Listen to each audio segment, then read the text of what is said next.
I'm good. All right, everybody, questions for Jaylen Brown. Start with Megan. Jaylen, you were at the Patriots game yesterday. I and was. part of the Keeper of the Light tradition. What does it mean to you to be able to take part in some of the larger area sports traditions like that? And where do you see yourself in kind of the local fabric of the sports scene here? Do you know what the Keeper of the Light tradition is? Because I asked like 5 people and nobody.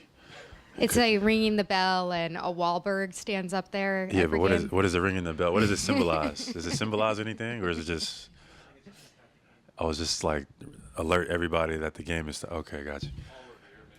Paul Revere. Okay, that's some American history.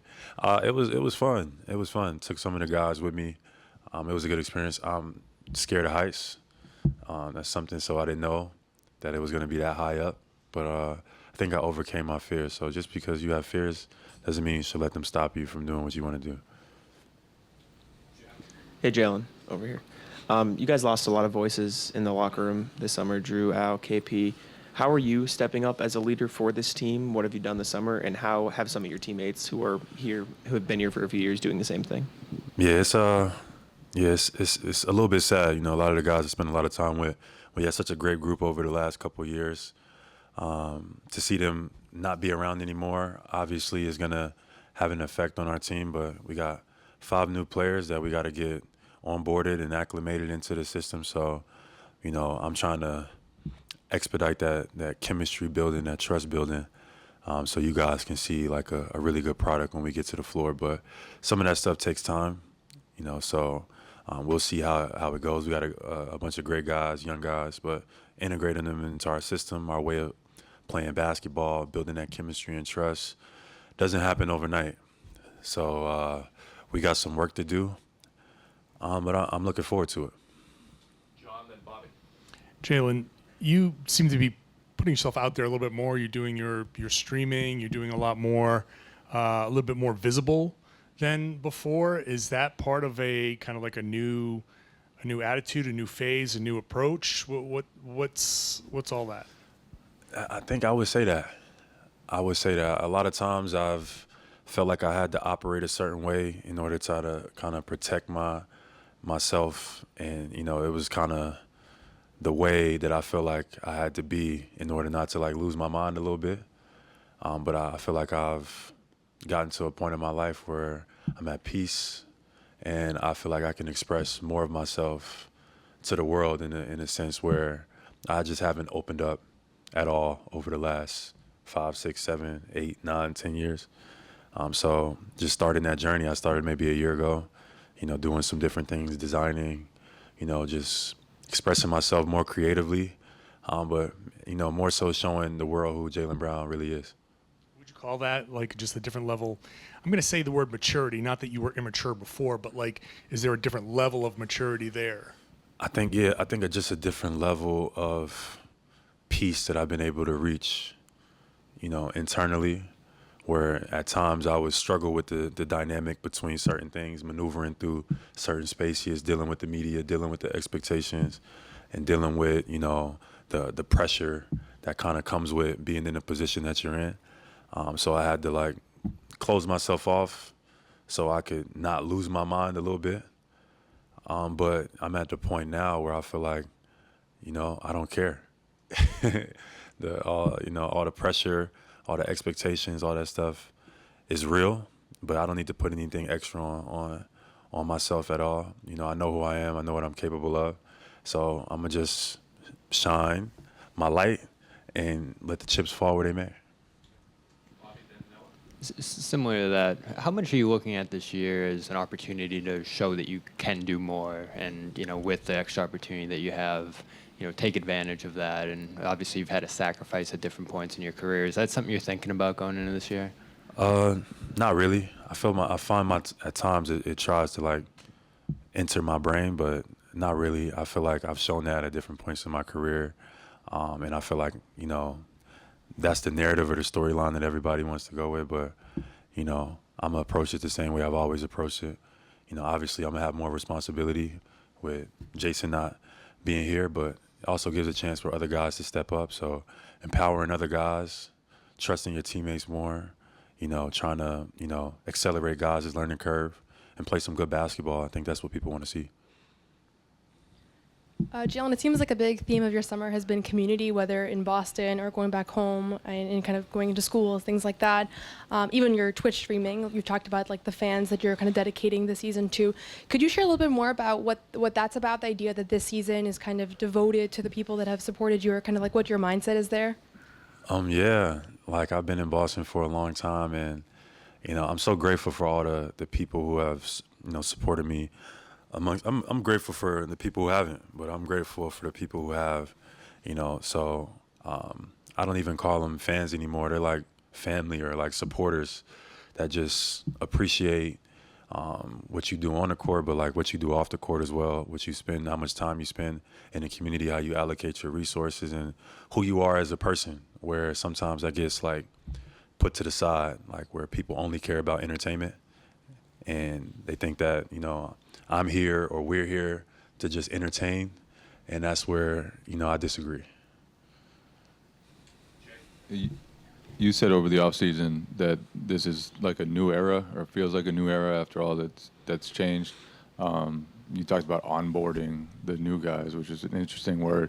But what are the most important parts of the foundation that need to carry over to make sure that this next phase, whatever it is, goes well, and you guys can continue the success that you've built the last few years? Yeah, I think the Celtic kind of way that we've been able to establish is, unselfishness, versatility, being able to like empower our guys to step up and feel like, comfortable enough that they can just be themselves. Also setting the tone on defense, making sure that we continue to maintain our effort on that. And just playing hard, playing unselfish, playing fast. I feel like that's the identity that we're going to build, and we're going to continue to emphasize throughout training camp. And I'm excited. We got some new faces, some new guys, some new energy. Obviously, my teammates who are no longer with us I appreciate dearly. They help us bring us banner 18 in the championship. So, I wish them well on their next phase, but now we're here. It kind of feels like a new era a bit, where we got some new people and things feel a little different. But I feel great. I feel very, very optimistic about this year. Jaylen, you've done a lot of great things in your career, but it always seems like there's a kind of a narrative of people either expecting more, or asking for more, or thinking you should give more. Is that something you're content with in terms of the outside perception? Or does that motivate you when people are asking you to be the number one guy this year, the primary option, the scorer, the dude? You have been, along with Jayson, but are the outside voices motivating for you, or do you tune them out, or have they changed your perception of what you think you should accomplish? To be honest, I feel like in the past, the outside voices, I would be lying if I said they didn't motivate me, because they did. At this phase in my life, I'm not sure if I gained motivation from that. I feel like maybe the narrative that, we have grown to see, like the one option or whatever the case may be, to me, that's never really been a thing. I think that's just only been basketball is not like that. People who know the game, it's like any given night, anything can happen, etc. And then like you have number one options on offense, but you also have number one options on defense, and stuff like that. We only focus on the offensive side of basketball, but what about defense? People who are purists of the game know how important defense is. It's equally as important as offense, if not more. But we only care about the entertainment, about the highlights, about this. The step backs and the offensive part, but number one option has to do a lot with defense as well. Jaylen, what can you say about the man to the left of me and how he's kind of supported you, and you guys are supporting Who's that guy? each other? I don't know who that guy is. Mr. Bill Nye, of course. Of course. No, it's an honor. I feel like it's Celtic history being able to have Bill Nye in the Auerbach Center practice facility. That's pretty cool. We're gonna do some science experiments downstairs, and like I would say the inner child in me, but just the me right now is excited. So no, it's an honor and a privilege, to be able to be here and talk about things outside of just sports and how it also correlates. Well, you have sports, but how sports correlates to science and education and learning, and how if you merge these worlds, that you can have a real impact on the next generation. We were just talking about physics, but we were also talking about like the science of sports, as well as like just normal science. I think there's, basketball is physics, it's motion, it's nothing but that. So being able to understand that to different levels and stuff like that, I think is a way to accelerate learning in the next generation and in our youth, rather than just dichotomizing these things like it's sports and there's science and there's history, and they all kind of correlate together. Bill Mack, care to add to that? I'll add to it. First of all, before we begin, I remind you all, defense wins games. Don't come running to me. Defense wins games. Then everything happens for a reason, and that reason is usually physics. Yep. Now, a question. WNBA coming on, fabulous, very entertaining to watch. They play with a synthetic ball. Have you guys thought about changing?